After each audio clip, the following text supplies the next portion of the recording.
I'm Adrienne Enns, and I welcome you to the Intention Sessions podcast. I want to inspire our most intentional living. In each episode, we'll talk to remarkable individuals who will share their authentic journeys and their insights with us. They're going to remind us that life's complexities can be our greatest teachers, and that intentional living can be expressed in an infinite number of ways. I hope you find some inspiration for your most intentional life right here.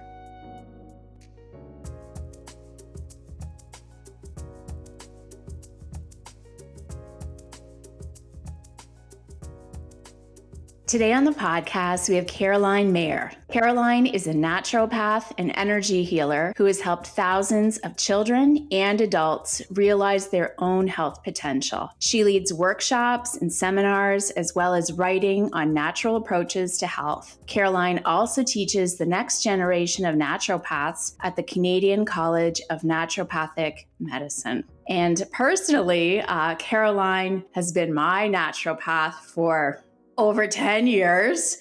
And Caroline, you've helped me through so much, and a friendship has developed out of this. So I'm just so thrilled to have you here. Yeah, thank you for inviting me. I'm excited about this talk. Yeah. And so just to let the listeners know, over the years, pre and post-COVID, well, not post-COVID, but mid-COVID, you and I have often collaborated to talk about, bring together intentional living and cycles and seasons. So in workshops in person, we talked about, how to align our most intentional living with spring and fall and winter. What are all of the things that we can be doing? And now you're also a regular contributor in the May You Know Joy membership, because we're always having this conversation. So I just wanted to share this because I love this information and I think we all need it over and over again. So Let's talk about cycles. Well, first, thanks for the lovely introduction. And it's so gratifying to work with you as a collaborator and a friend. I met you before May You Know Joy was a thing. Way before. Yeah, it's grown from a seed of an idea to what it is today. And it's wonderful. Thank you. Yeah. Thank you. And I think of medicine and healing in terms of cycles often. We think of the seasons in North America, fall, winter, spring, summer. Maybe if we had this talk, we were in Bali, we'd be talking about the wet season or the dry season, different kind of way of characterizing the seasons. But also, there's other cycles, of course, like the lunar moon cycle, every 28 days. And 24-hour rhythm cycles when we sleep and when we wake. So today we'll mainly focus on the spring, summer, fall, winter cycle, but just to be aware that all these cycles interact with one another. And just before we dive into spring, let's start there. I found that, when I was very stressed and anxious and numbing out and very disconnected from myself, I didn't pay attention to any of those cycles. So do you find that a lot of people get disconnected from these things? Certainly, yes, especially in urban centers. I think I talked to a farmer, they're very aware of the cycles of seasons because their livelihood, their life is really centered around that. But I think we get disconnected from that in the city. I mean, I can go up the street to my local grocer and buy a pomegranate or grapes, berries. It's winter here in Toronto. I was never able to do that before, but now we can access anything at any time. And there's advantages to that. Sometimes I'm craving a mango in January, but I think it does disconnect us from these rhythms. And I see in my practice, because I've been in practice over 15 years, the same kind of health issues and concerns that come up every time of year. Yeah. And we'll talk about spring. Yeah, let's dive in there. We are kind of getting into spring. where we are in Toronto. The days are getting longer. That's noticeable. There's a little more sun. Again, thinking of the yin and yang symbol, the dark and the light. We're kind of going into the light more, the yang energy, which is outward and more active energy. It's like we're waking up after the winter, kind of like a bear who has been hibernating in our COVID lockdown, which kind of just accentuated the inward energy of the winter, which we'll talk about later. So our energy is waking up. A lot of people want to have a lighter diet, want to do a detox. All sorts of people come to see me in spring to do detox. It's actually not quite yet, but it is a good time to consider that. I also see people, the emotion associated with spring in Chinese medicine is there's two ways of characterizing it. You can either translate the words into anger, or they can also mean setting boundaries. And when you think about it, anger is just a very direct and aggressive way of setting a boundary. So I see a lot of people in the spring who are, they say they're wound up, but they're kind of disgruntled, and they tend to be a little bit more irritable and with their family or their friends, and it's unsettling to them. And this comes up in spring. And it's not anything wrong with you. It's the energy, the waking up energy kind of moving through your being. And sometimes it goes smoothly and sometimes shows up as irritability or anger. What can people do for that irritability? Yeah, first, I think acknowledge it and that it can be dealt with, and it's no character flaw of the person. Again, eating according to the seasons can help. So eating foods, the organ associated with the spring is the liver, and the liver is a very important organ of detoxification. So to help the liver do its job better physically and emotionally, you can eat sour food, bitter food, like greens, leafy greens, green drinks, if those agree with you. Try to be physically active, maybe in a more vigorous way, like maybe dance around your home or go out for a brisk walk, to really kind of move that energy rather than letting it sit. And express those emotions in a way that's maybe appropriate, but suppressing that anger, I find, only makes it flare up more. And you can see this with kids. Kids don't often have liver chi problems because kids, they have their outburst and it's over with, and then they go on and play with their friend, or go to play with their toys or read. They don't hang on to the emotion. It's like it's gone. It's felt and it's gone. In some situations, maybe not as appropriate for adults to have a temper tantrum at work. Maybe it is. Maybe. Yeah, and you might feel like it. But find some outlet for that irritation, for sure. That it could be movement, and it could just even be journaling, like having somewhere just to let it out. Yeah.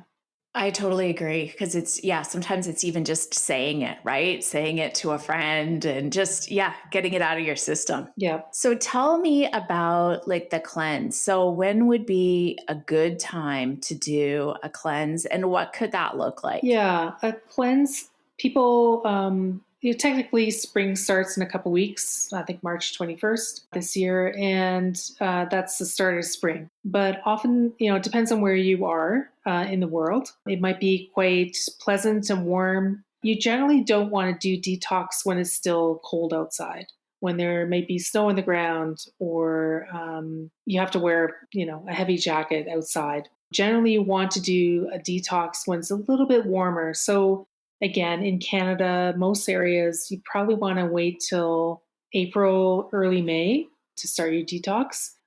If you live in Vancouver Island, you might start earlier. You might start in March, sometime later in March. Generally, the spring detox I recommend is, to drink lots of water. Again, water is important to flush out the system. And a lot of times in the winter, people don't drink enough.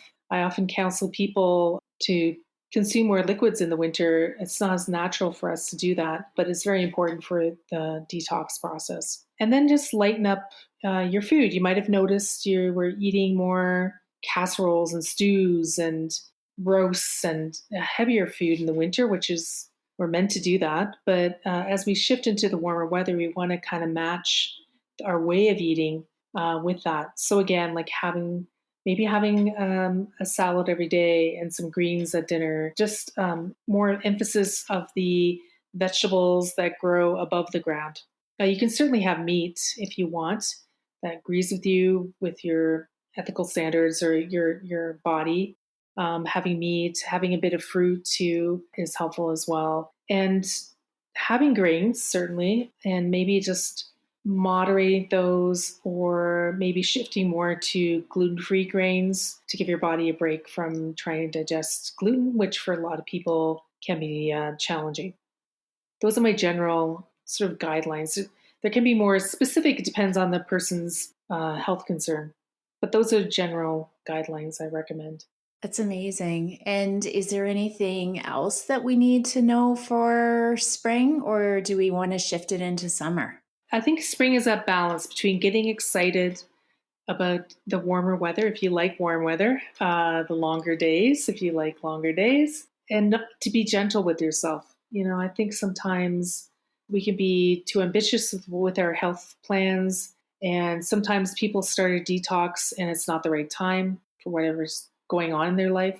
And that's okay. Then you can start again tomorrow, the next week. So having that flexibility is, I think, really important. I think at all times of year, but especially in the spring. It's a really good reminder. And I remember when you guided me through my first cleanse several years ago, just you saying those words to me, just it really helped, because we do have this idea that it has to be so rigid or serious or all or nothing. And we can take this into lots of things. And sometimes you just said, listen to your body, Yeah. and I just felt like that just helped me drop my shoulders and just be curious and experiment and not feel so constrained. Yeah, it's meant to be a joyful process. Detoxification should not be a chore or something you dread doing. It's a time when you can really treat yourself. Treat yourself to really healthy food that you love. Maybe try a new recipe or try a new restaurant for takeout. Like, there should be play and joy involved in any kind of detox. It's not drudgery. Such a good reminder, because I don't think that that's naturally where our minds go. At least it's not for me. Although I have found those things, when I was put on to let's do this from that kind of place. Yeah. So how does the energy shift? So as we move into summer, how are we evolving into that season? Well, you can think of that yin yang again and symbol, and you're going even more into the lighter part of that circle, even more yang, and you can feel more lightness. You're wearing different clothes. You're wearing lighter clothes, and maybe your mood is lighter. It's the emotion associated with the summer. First of all, the organ associated with the summer is the heart, and the heart is associated with, again, it's sort of like double-sided. It's associated with joy.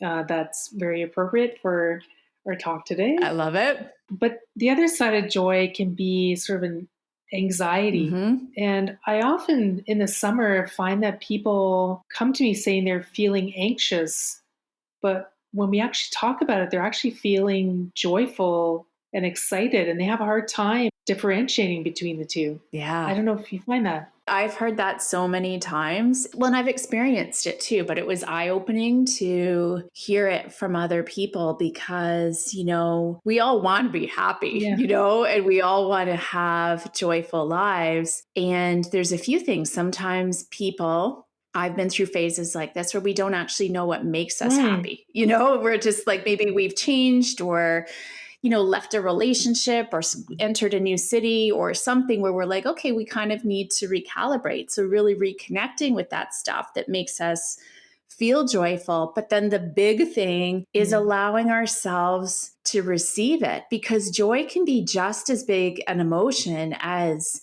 anger or despair or sadness. So allowing ourselves like this freedom to feel it can be off-putting.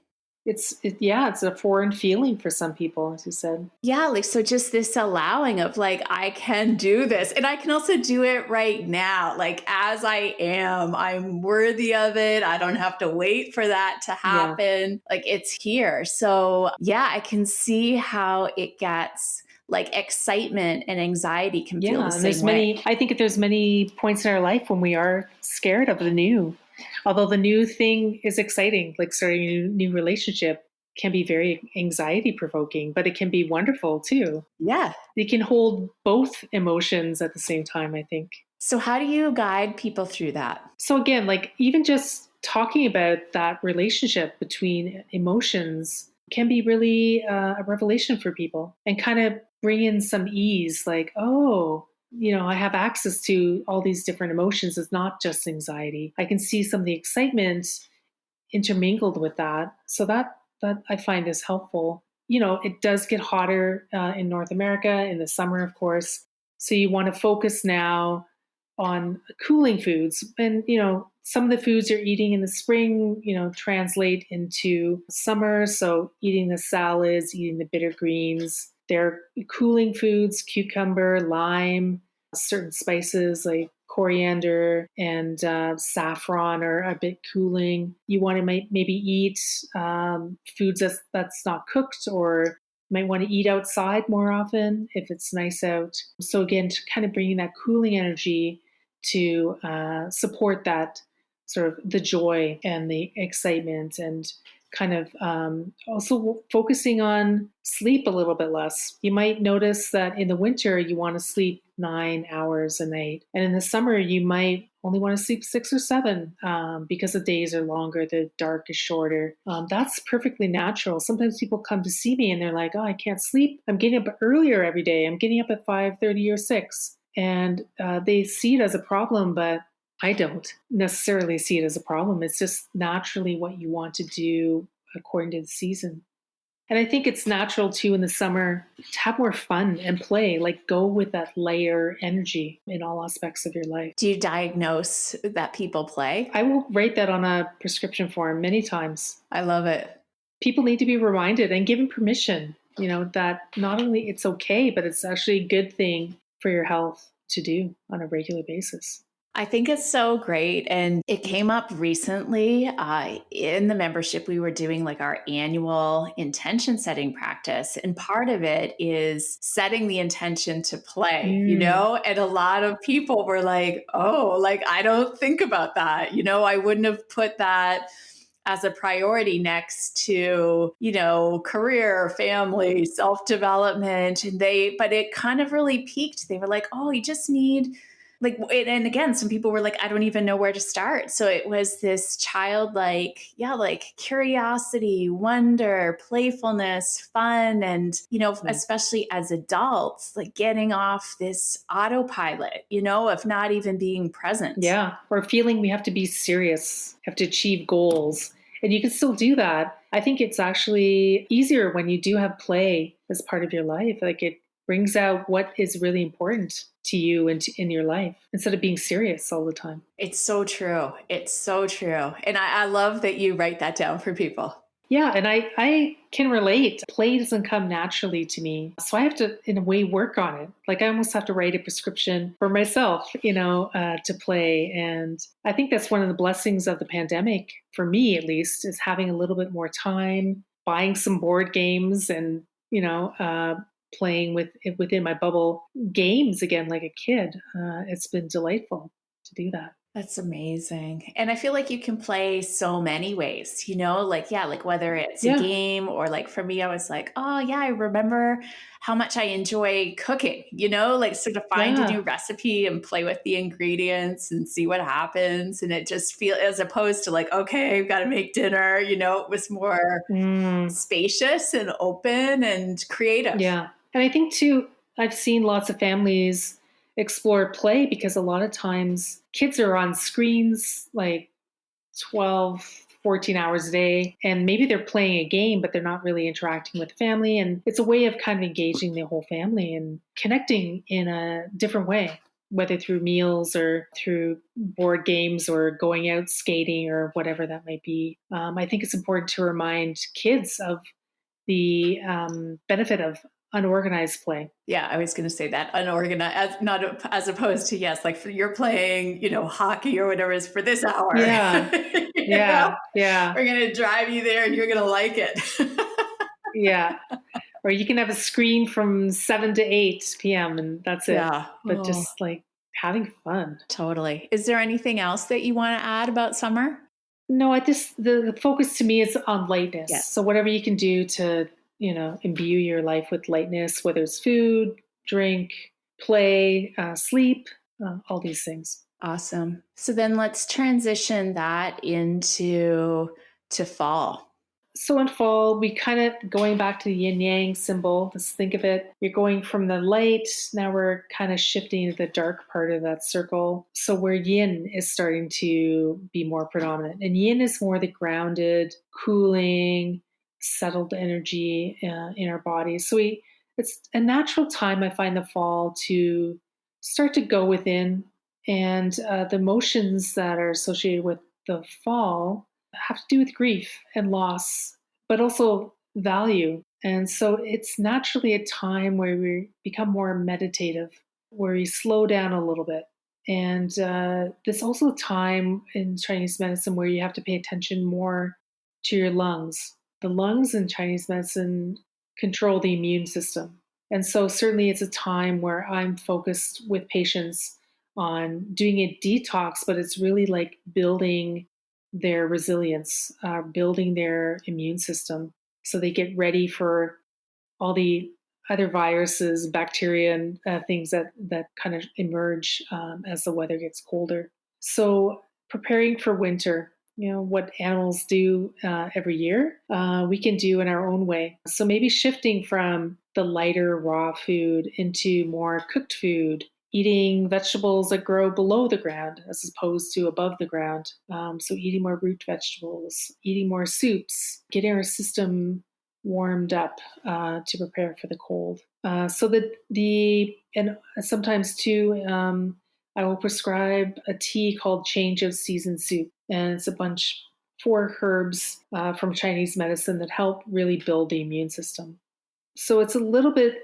I'm even talking, I think, more slowly when I'm talking about fall because there is a meditative quality, and maybe as part of your detox, you may take a few hours or a day not just set intentions, but also to reflect on what you value in your life and also honor what you've lost. People tend to get a little more sad, I find, in the fall.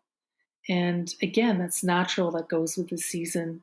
And sometimes people are sad because the summer's over. I am. Yeah, I get I sad. love the summer. Yeah, it's okay. It's like Mhm. it's okay to be sad about, even though likely you're going to live to the next summer and it will come back.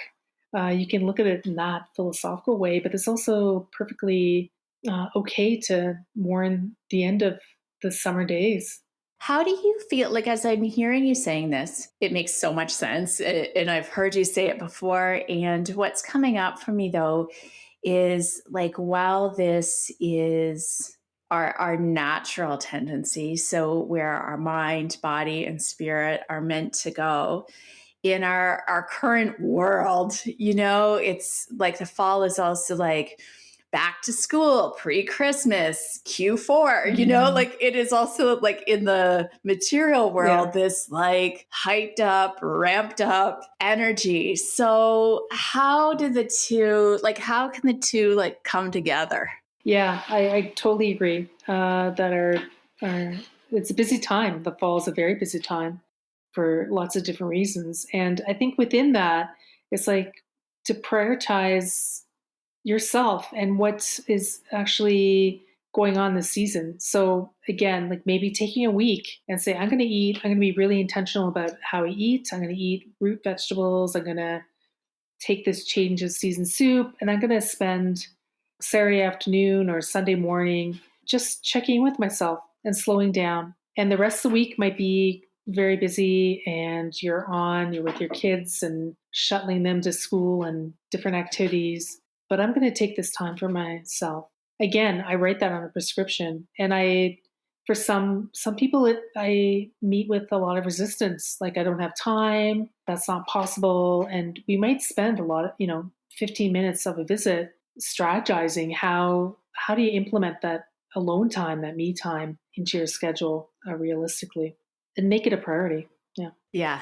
I hear that all the time, even, coming at it from a different perspective, same different, right? Like, but Yeah. for people with their intention setting practice, they're like, oh yeah, it's all fine for you. And I'm like, I don't know how you think it's fine for me and it's not fine for you. But, Yeah. I'm like, you have to remember that you actually create your time, like we all have tons of demands, but if your health and your well-being and your longevity and your vitality, peace of mind are a priority, then you create the time and it's worth the time, right? Like that Yeah. it's just, I mean, I speak from experience of just, when you don't make time for yourself, it caught up with me, and, it can come Yeah. out as stress and disease or grouchiness or whatever it is. And I just feel like that time, it's just like, but yeah, there's a mindset of like, I don't have time. But then I think sometimes people, I've also found they're afraid, to spend time because it might be like, oh, now Mm. I got to take a look at some of this stuff. Yeah. Or take a look at like, oh, my partner, won't take care of the kids on the weekend. Yeah. And like, well, maybe that's the issue that needs to be dealt with. And it can all be dealt with, right? Like Yeah. when we take a look at it, we're like, oh, okay, this is the problem, or yeah. Or what does make me back to that, like what brings me joy, right? Like how do I actually want to spend this Sunday morning that I have to myself? Yeah. A lot of people have no idea what to do. And like, that's fantastic because you can discover and explore what makes you happy, what Yeah. brings you joy. Yeah. And maybe you start off with an hour and then it expands to 2, 3, 4 hours. It doesn't mean that you have to move to the mountaintop and, be in retreat for years at a time. You can bring the mountain to yourself and bring that time into your life. Yeah. And the time is now, right? Like what are you waiting for? Yeah. And all too often, as you mentioned, your body will make time for you. Yeah. Yeah, in ways that are less than pleasant, like dealing with a health issue or you collapse, have a nervous breakdown, your body sometimes stops for you. Yeah, it can be so serious. And that's back to also when you were talking about spring, right? Like the Yeah, suppression of all of these things. yeah, yeah, And also I think just, like grieving can be tough, obviously, but just to allow ourselves to really feel all of these things because then we can just move through them. Like we're meant to feel all this stuff. yeah, for sure. And as I said, the other side of grief is like it's a wonderful, like it's sad. There are tears, and I've certainly felt a lot of grief in my life, but there's also a sweetness to that, to remembering a person, an event that has passed, that because they meant something to me, and Hmm. it's a way of honoring them. And I think there's a beautiful side to grief. Once you get through it, it's Yeah. you know in some ways not pleasant, but I think there is some really positive aspects of it. Beautiful. And then how does this lead us into winter? Yeah, again, we're kind of getting more into the yin, so more into that grounded, calming, sort of insular energy. And so yin's getting at its peak in winter. It's cold outside. We might not want to go out and be as active. I still encourage that, to have a little bit of activity, but you might not want to be doing CrossFit every day in winter. You want to honor your body's need for rest, its need to have time to recover. So maybe doing a bit of that in the winter. And eating again like more warm foods, bone broth, soups, stews, things that are what we might call comfort food. So eating again to the root vegetables, kind of getting into that. And in winter, in Chinese medicine, for example, the organ associated with the winter is the kidney. And the kidneys I always see as the foundation of energy in the body. and they hold a lot of in a fear in some ways. Certainly, fear can shake our foundation and deplete our foundations at times. So the winter really is a time that we can focus on this kidney energy and replenish that foundation so that they're ready for the next cycle, to again going spring and summer and fall for the next years ahead. So I think that really is the focus of the winter. And if you want to sleep longer, because it's, I find the same thing. It's dark when I open my eyes at 6, and I often, hit the snooze button till 6:30 or 7. So many times. Yeah, and I feel better than forcing myself out of bed when I usually would get up. I'm using air quotes at this time. So I think just honoring that you might be more tired, and that's okay. I love it. So, I also wanted, since we have the time together today, if there's anything else that you want to say about seasons and cycles, I invite you to do that. And then I was just curious, to talk about, just like stress and rest in general, because I know that those are two areas that you commonly deal in. Yeah. Well, I would say what I just said about all the seasons. I mean, I don't mean to say you save up all your grief for the fall, and you Yeah. motor through it in the fall. Like obviously you could feel grief at any time of the year. Things happen throughout the year. So you might feel very irritable in the fall, getting the kids back to school and back to getting up in the morning. So they're obviously you can have any emotion at any time of the year, and that's okay. But to honor that sort of underlying currents of I might say are sort of collective emotions that we have that kind of are in sync with the seasons. And again, that kind of leads into that idea of cycles. So as you honor the seasons within, there can be smaller cycles. So if you're interested in fertility, you want to have a baby, you are going to be, whether you have an app or you track it other ways, you're going to be aware of your the lunar cycle, the 28 days, and you're going to see how well your body is aligned with that cycle. I help a lot of women get aligned with that cycle, because sometimes that's the issue with fertility, is they're not aligned with their cycle. Or you can look at the cycle as a 24-hour cycle. So what do we do in a 24-hour period? How much do we reserve it for sleep and as a wake time? And what do we do within that awake time? How do we prepare for sleep? So you can look at health in a very microcosmic way and then the macrocosm.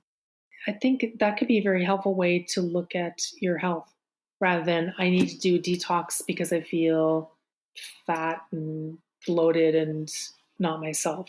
I mean, you might want to do a detox, but I think talking with someone can help you sort out what are the priorities for you right now. Which cycle do you want to focus on?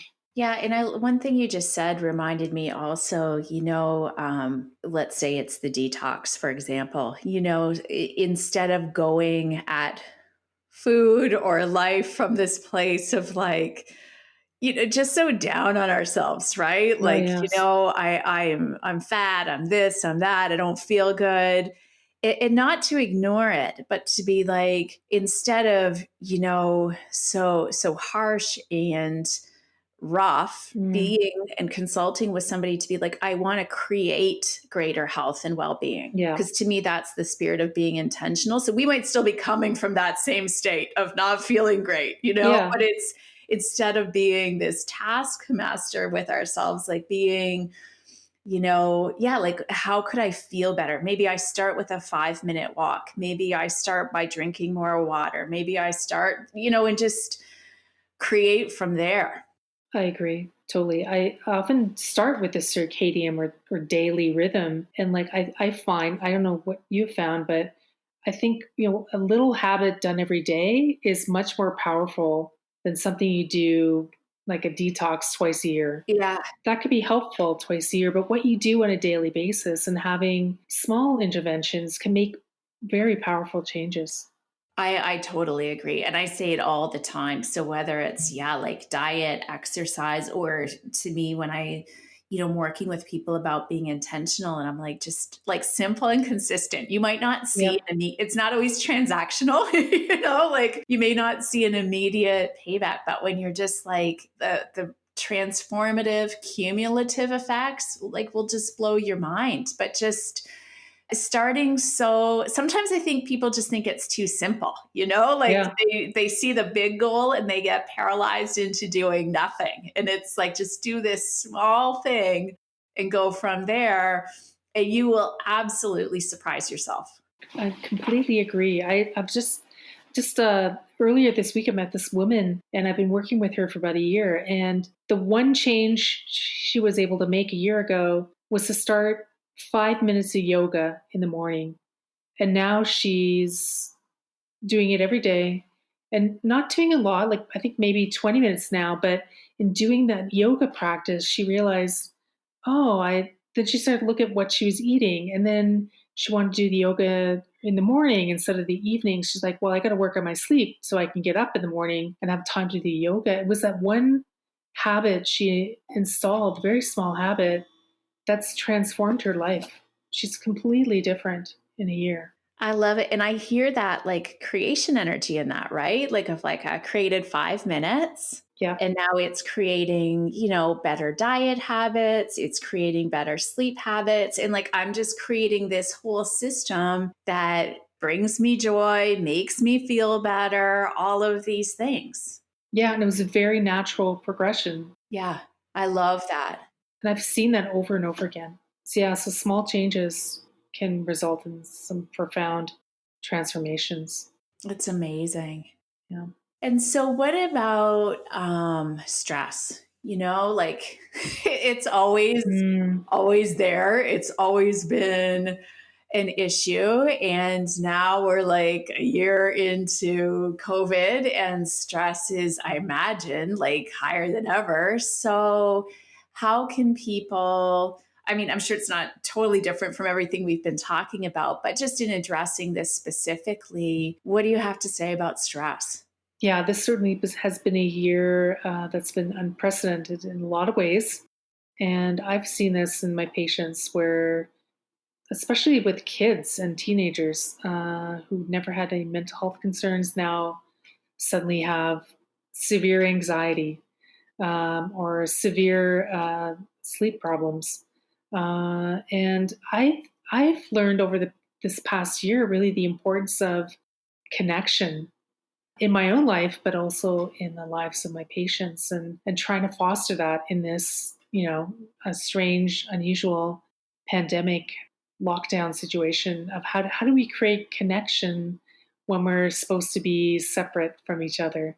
And it is worth the effort. And I think too, without a lot of the distractions that we have, like certainly in Toronto pre-pandemic, you could be at a festival every weekend, a different one, going to movies, plays, art shows, everything. And now with that stripped away, people are kind of left with their emotions. And so first, I think the answer is, acknowledge that's going on, and that's not a pathological thing, but to just acknowledge it and just kind of, again, I go back to that small, sometimes I advocate for people like you have to go out every day, whether it's just outside your door and take a breath, 5 breaths in some fresh air. Because a lot of people I've seen, they're like, I haven't been out of the house in 7 days. It's like, well, that's a bit of a problem. And then, you just start small, just make yourself go out every day. And then maybe it's like, I'm going to meet up with a friend for a socially distanced walk, or, connect with them in a different way. I'm going to go skating with my friend.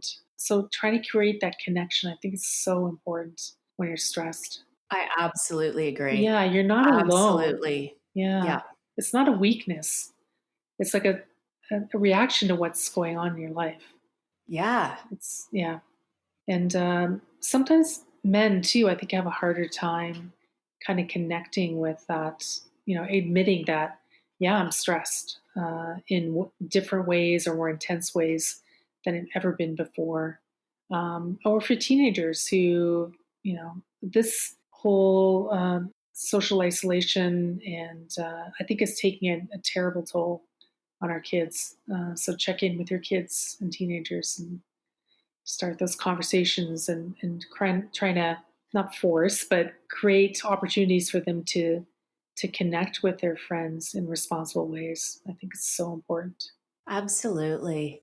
And then, like, finally, I know that you've also done, and we've kind of talked about this, but I want to give it proper attention. I know that you've worked a lot with your clients around rest and sleep. So, as I said, I know we've kind of covered this, but I'm just curious, if we dedicate a moment to it, what specifically you'd want to, advise in that area.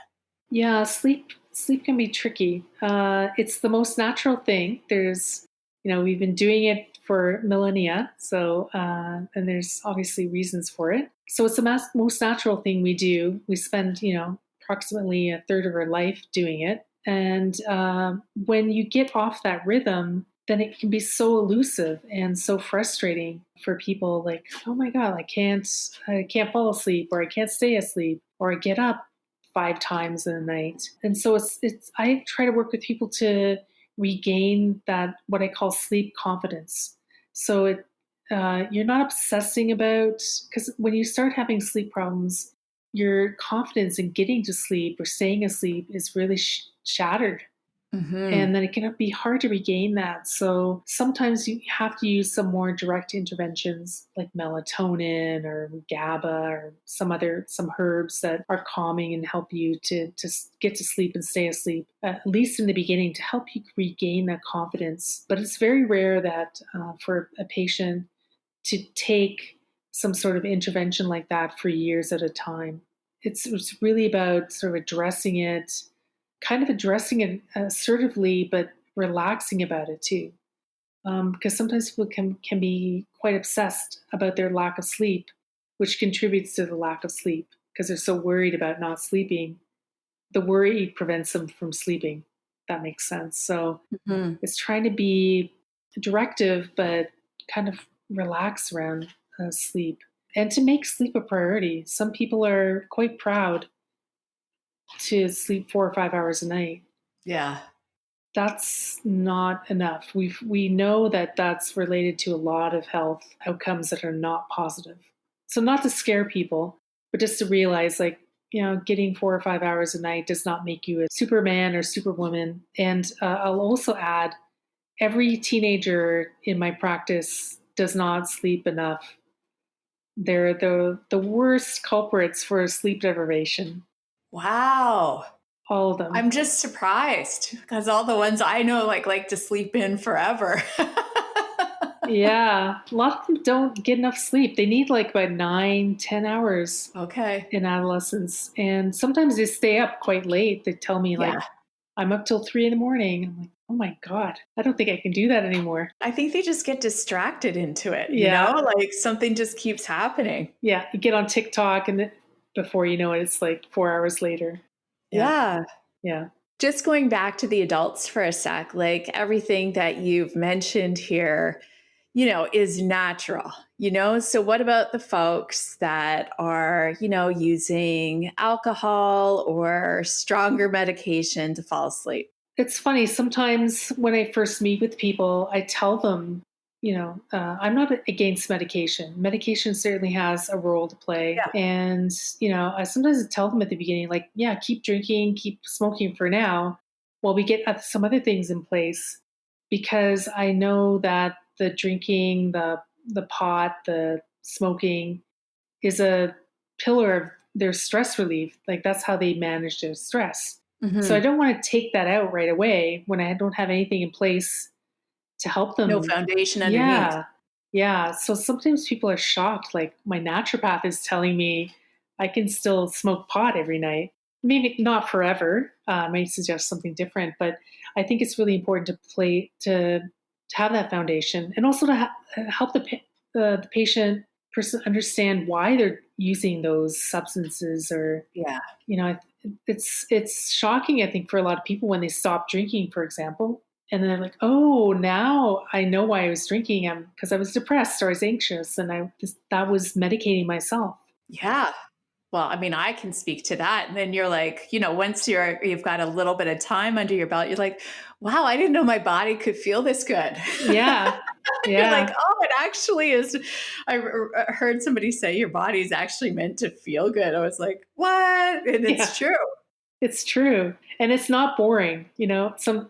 That's another complaint. I'm like, I can't quit drinking. I can't quit that one drink because it's too boring. Life is too boring. I'm like, really? And then they come back, a year later after quitting drinking, and they're like, life is actually more exciting. I can actually engage in it more. Yeah, it's so Yeah, true. it's so funny the conversations I've had with people. But again, it's so much honor for all the patients I've worked with through the years, how much courage they've shown. It's such an honor to see that, how people making choices in their life and falling flat in their face sometimes and getting back up and trying again and succeeding. And yeah, it's amazing to watch these journeys. Well, and let's not underestimate, though, your role in that, because you are just so amazing at also just seeing the whole person. You were one of the very first, and probably like I can count on one hand how many people have helped me, like in that way, like to see the whole person. And like you said, like to build the foundation and, through different seasons and different personal situations to like really feel like seen and heard and supported in a way that was like how you describe building that foundation, like manageable. And like, I Yeah. can't even think, but you've written different things on prescription pads for me too, like go out and play or whatever they are. And I was like, this is just refreshing. So, Yeah. you have a very, very big role in them being able to do all those things. Yeah. I guess I see my role as, yeah, like witness to it and also curating those choices, because there's a lot of choices within natural medicine, Yeah. like which way to go. People come see me with shopping bags full of supplements. Yes. I mean, that's a bit horrifying to me, but yeah, then we'll go through them and say, well, right now, these are the three things that are key for you to take or to do. And then it's an experiment. Honestly, our lives are grand experiments of choices and lessons, and sometimes failures, but we still go on and still try to figure out things in a different way. And that's sometimes, I think, what a naturopath can just give you, that perspective and direction. But you go out and live your life. You're the one making the choices. I'm just a small part.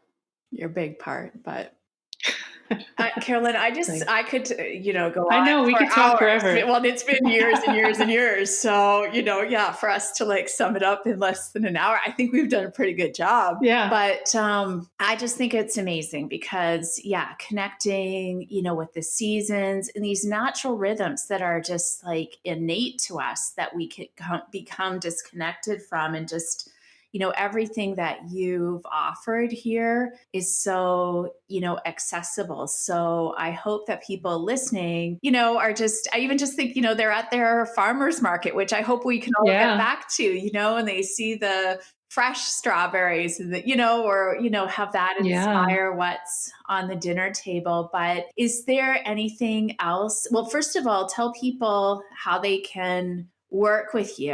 And then if there's any, final words of wisdom, encouragement, inspiration, I want you to share that too. Yeah, well, what you just said reminded me of like the importance of eating locally and Mhm. seasonally. So, yeah, if you're able to go to a farmer's market or be part of a CSA, you just follow what's available at the farmer's market, and that's very seasonal. Even just doing that would transform your health. Just eating the foods that are available seasonally and really enjoying those strawberries, in June, and kind of missing them, in the fall, in the winter. And as far as to reach me, if you can check Dr. Caroline Meyer, MEYERND, on Instagram, Facebook, and Twitter. My website is called that as well. So if you just remember that handle, you can find me on different media. Yeah, and this will all be in the show notes on the website. Okay. So you Yeah. can also find it there. And I mean, now in the virtual world, are you working with people from all over the place? Yes, I am. Yeah. Okay, great. I do a lot of virtual visits. Awesome. And did you have anything else that you wanted to add? Just that it's been a delight to talk to you. And I love talking about this stuff, as you can tell. I could talk to you for another hour or so about this, but I'm glad we'll put it to an end and maybe we'll revisit this at a later date. I'm sure we will revisit this many times. And as I said Yeah. to Caroline, yeah, if you want to work with her directly, I cannot say enough good things about her. And then, yeah, she is also a regular contributor in the membership where we're always talking about this. So this Yeah. conversation is ongoing. If you want to join us there, we would love to have you. So Caroline, thank you so much. Oh, thank you. I love it. Thank you, Adrienne.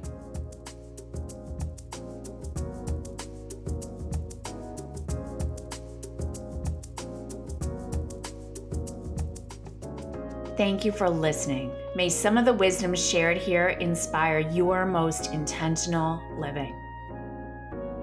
For more information about this episode, this podcast, intentional living, and my work in the world, please visit mayyouknowjoy.com. You can also find my May You Know Joy and Seeds of Intention cards there, and my book, Intentional Days. You'll also find details for the Intentional Days membership, where you can gain access to a thriving community of intentional souls and lots of regular inspiration. I've got you covered. Until next time, I wish you great joy and many intentional days.